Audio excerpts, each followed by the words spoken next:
My next session has to do with products because I want to share with you some ideas on how to acquire customers and then take care of those customers, because really the basis of our business is moving products from near life to different customers, starting with one customer called you.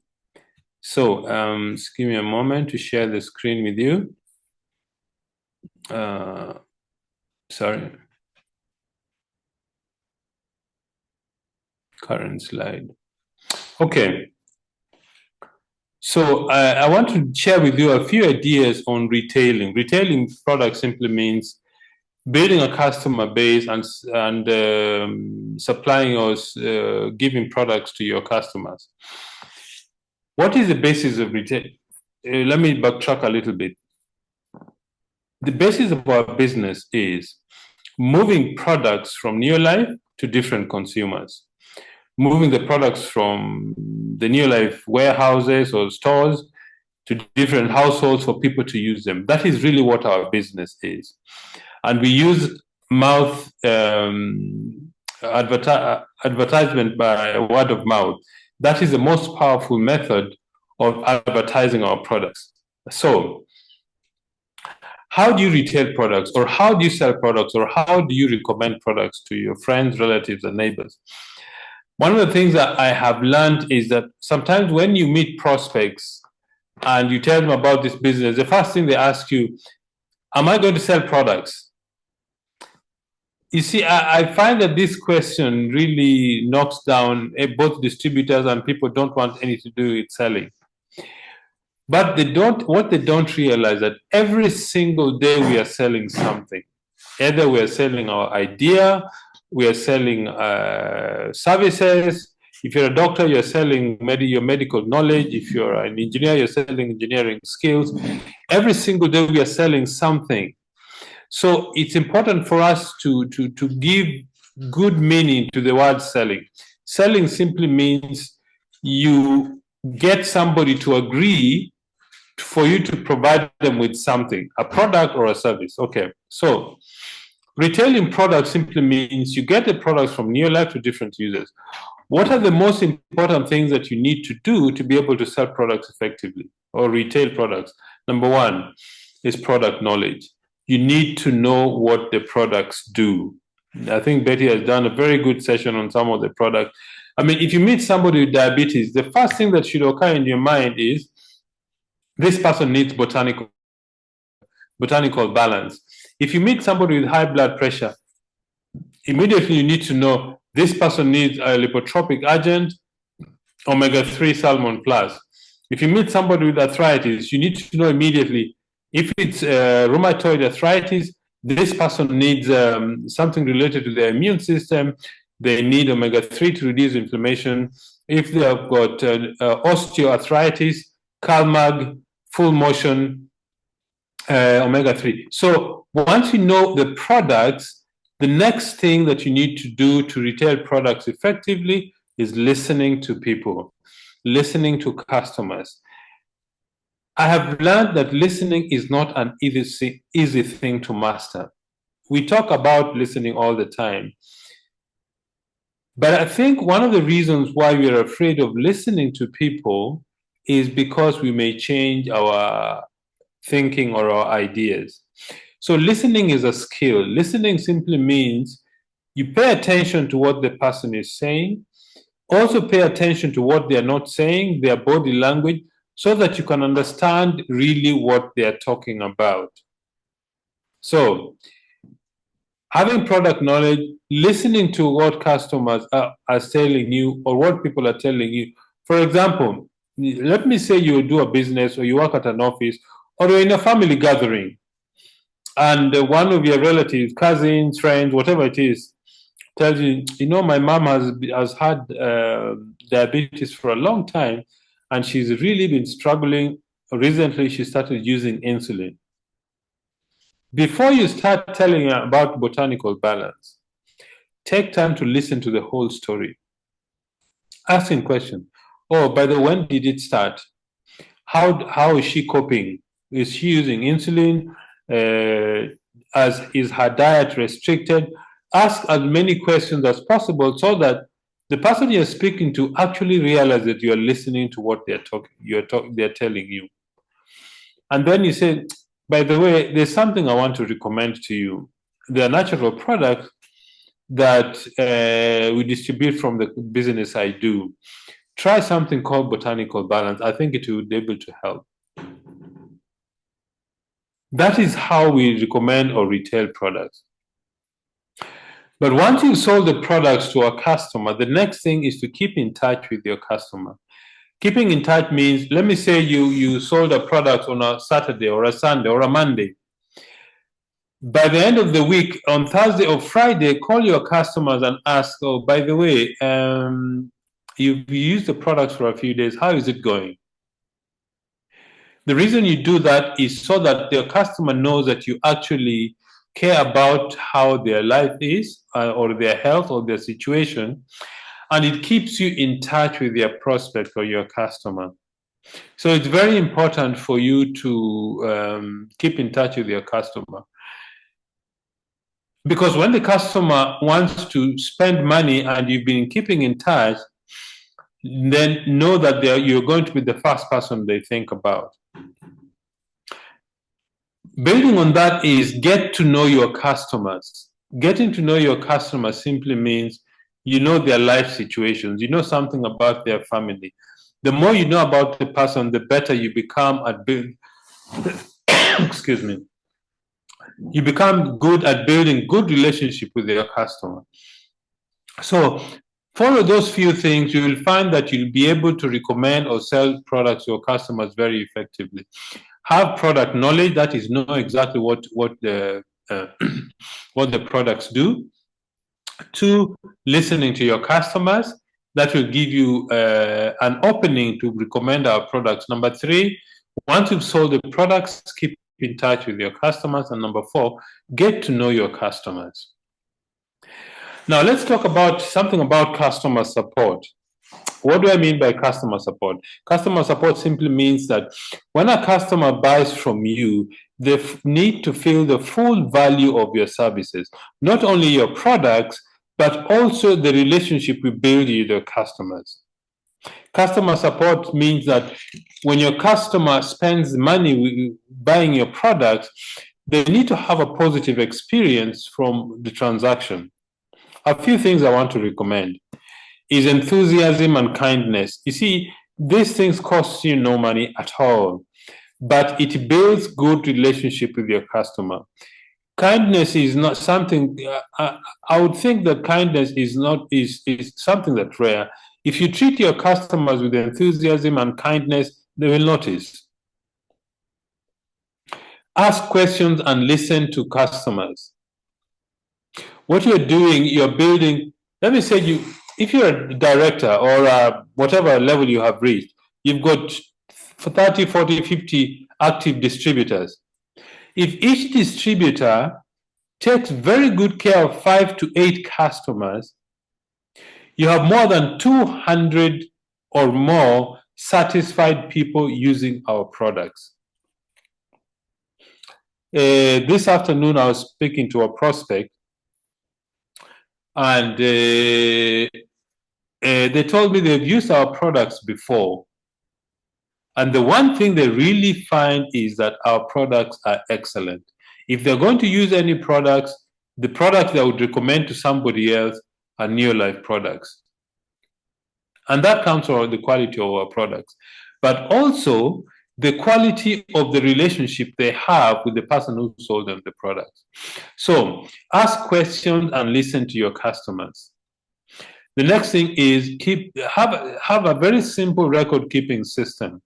The name of the customer, the product they have bought, the date they bought it, and then that gives you an idea to call them at least a week before you know that they may need another supply of the products. Keep very simple records.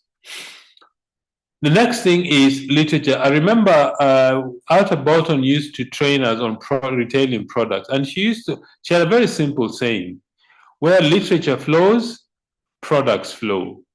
The more information you give to your customers, even if they haven't bought that specific product, give them something to read so that it piques their interest. The next time they want to buy a product, they will ask you, and they'll be, oh, by the way, you gave me some material to read the last time. What does the product do and how much is it? Okay, so keep the literature flowing. Go to the head office, buy a few leaflets of the products that are fast moving so that you can give it to your customers. That helps you to expand the base of product that your customer is using. And then a simple thing, smile. You know, smiling actually releases our own tension. Try this tomorrow when you're walking in the street. Just walk, and when you look at a stranger's face, smile and see their response. And sometimes it's very funny when you smile at somebody, they immediately look at you with curiosity. Why is this stranger smiling at me? Smiling makes a very big difference in your relationship with your customers, even distributors. So take time to smile. It will increase your PV. And then when you deal with your customer, use your customer's name often. The reason you do that is the more you use their name, the more you build memory in their mind that you care about them. So use your customer's name as often as you can. That helps you, one, to remember your customer's name well. Number two, to put you in the customer's mind. Very simple things. They're not difficult to learn, but you need to practice them over and over again until they become part of you. So that's a little bit about retailing products and customer support.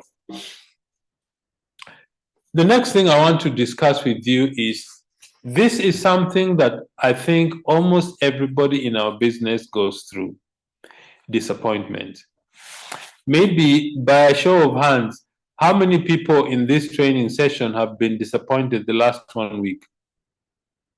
Just by a show of hands, how many of you have been disappointed by whatever it is? A prospect, somebody in the team, your neighbor, your friends. How many of you have been?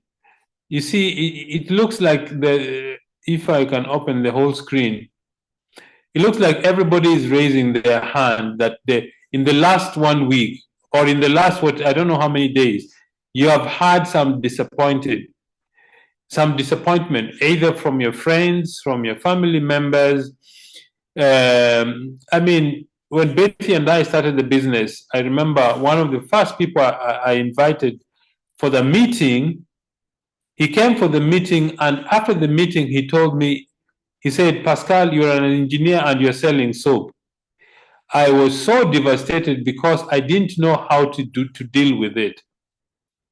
And when I went to see my sponsor, or our training leader, he actually burst out laughing and said, "Okay, now I know that you're doing the business correctly, because if you don't get any disappointment, people who tell you no, you're not doing the business correctly." So, are you going to get disappointed? Yes. Are there people who are going to laugh at you? Yes, you will get. Are there some of your colleagues who will ask you if you're crazy doing this business? Oh, yes, you will get. Let me go some of the challenges you're going to face in this business. One of the first things you're going to come across is the no-show. No-show is when you make an appointment to go and see a prospect and they don't show up. That is going to happen very often. So prepare your mind. One of the ways to reduce the possibility as much as possible is, let me say today is Thursday. You call a prospect, you set up a meeting for tomorrow, 2 o'clock. In the morning, call the prospects to confirm that the meeting is on. If the prospect says, yes, the meeting is on, go for the meeting. No-show is when the prospect doesn't even show up for the meeting.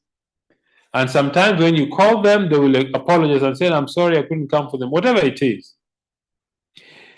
Be very careful not to show irritation or annoyance. Because remember, in fact, what I have found about our business is, our business teaches us how to be patient. Because it is in your interest to show patience and not get irritated. Okay? Then there's another kind of, it's called a me show. A me show is when even your success lines who are supposed to come for a meeting don't show up. And I'm sure this has happened to you many times if you're in this business for quite a while. I recall Betty and I, we had a distributor in Gaborone in Botswana. So Betty and I got into the car on a Saturday morning. We left Pretoria at 6.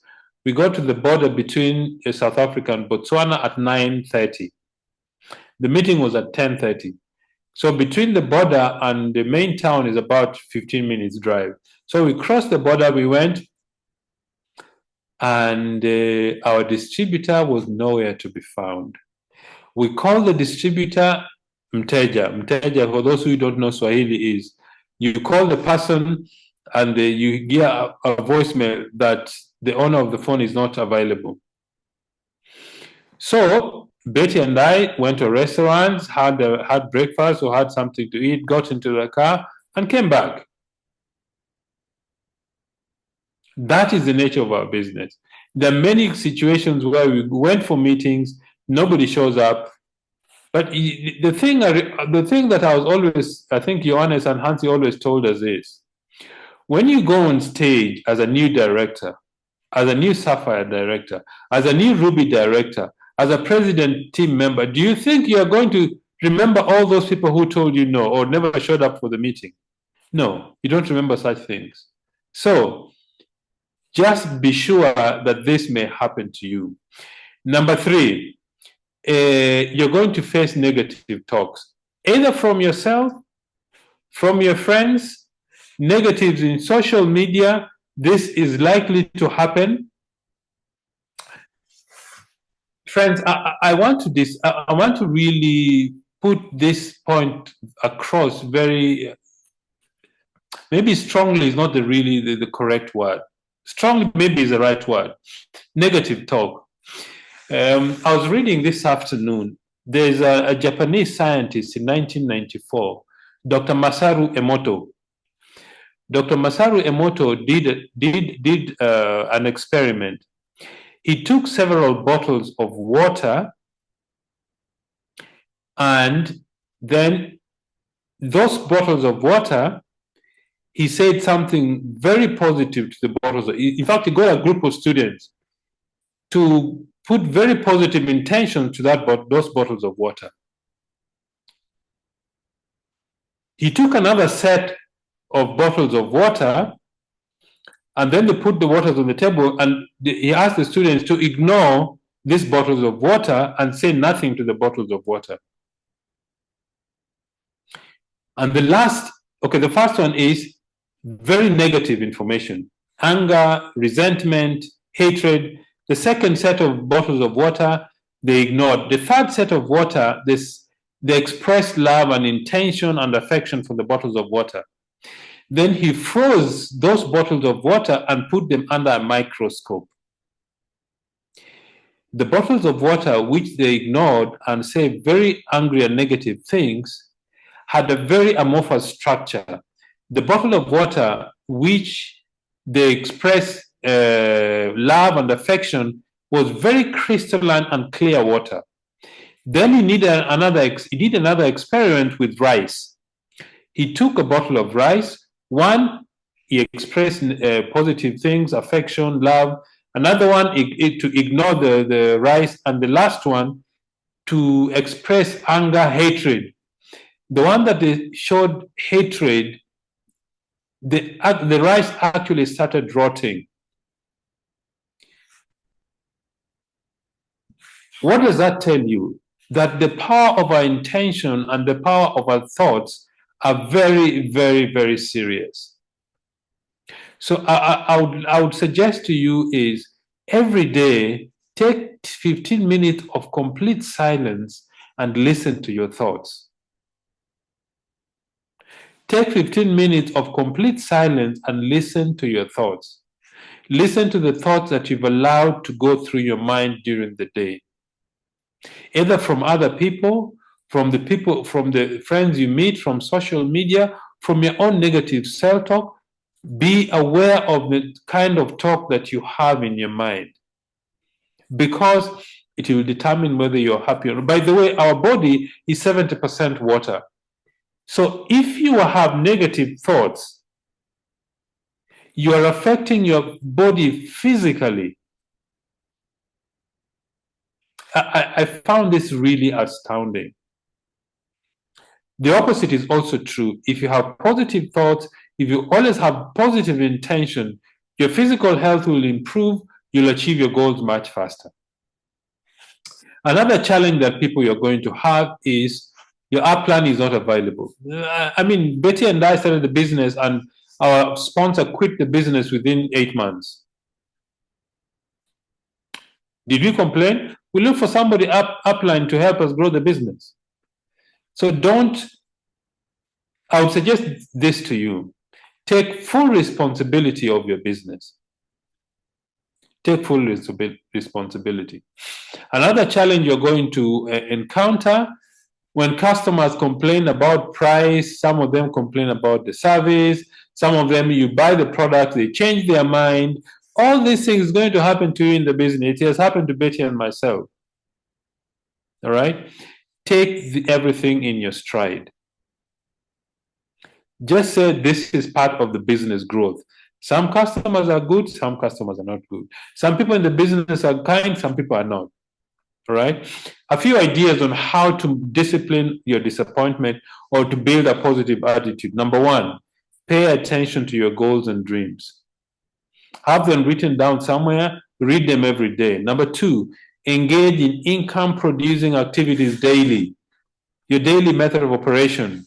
Speak to prospects and customers every day. Number three, read good books every day. In fact, I would suggest to you, if you can get a good biography, the last 15 minutes before you sleep, read a good book. Why? Because when you go to sleep with positive information, that information seeps to your subconscious and you tend to have a positive experience the next day. So read good books just before you sleep. Avoid looking at your phone before you sleep. Number four, keep friends who encourage you and are goal-oriented. Show me your friends, I will show you your future. I'm sure all of you have had that. So keep your friends, be very careful about the friends you keep on a daily basis. Number five, exercise daily. Walking, running, weightlifting, do something to increase your body's activity. When you do that, the hormones are released that makes you feel excited about life. In fact, your immune system also goes up. You find that you're able to work more or without getting tired when you exercise daily. So discipline your disappointment. Always remember, when people say no, some people don't come up for meeting. You've got negative thinking friends, people who criticize you about the business. Remember, when you go on stage as a new manager, senior manager, executive manager, director, Sapphire, Ruby, you will not remember all those negative things that you heard from people because you're excited, you've achieved a goal, you're happy, your team is happy for you, and that should encourage you and show you that it doesn't matter what people say. The only thing that matters is you keep your attention to your goals. So, ladies and gentlemen, I hope what Betty and I have shared with you this evening will help you take another step towards achieving your goal. And before we finish, those of you who are in Nairobi or those of you who are in Kenya, there's going to the Royal Summit this weekend at KICC, starting at 9:30. If you're in Nairobi, make sure you buy a ticket. Speak to your leaders or the people who are organizing the event. Judy Njeru, our president's team member in Nairobi. The reason why I would strongly suggest to you to go for this event. For me and Betty, the event is really what put us on the path to success. We went for a meeting. There were 3,000, 4,000 excited people. That's the first time I saw Charlie Bolton. He was a 5-diamond director. I saw my sponsor had just become a 3 Ruby director and his income was 18,000 Rand. That is 27 years ago. 18,000 Rand was, at the moment, is about 80,000 Rand, which is in Kenya shillings, I would say is about 600 or 700,000 Kenya shillings. I saw people going on stage and I said to myself, if these people can succeed, so can I. The power of events. If you're in Nairobi, if you haven't booked a ticket, look for the ticket tonight. Buy a ticket and attend the Royal Summit. It will change your lives. It has changed my life. It has changed the life of very many people, because that's where people actually make decisions. So, ladies and gentlemen, Betty and I want to thank you very much for attending this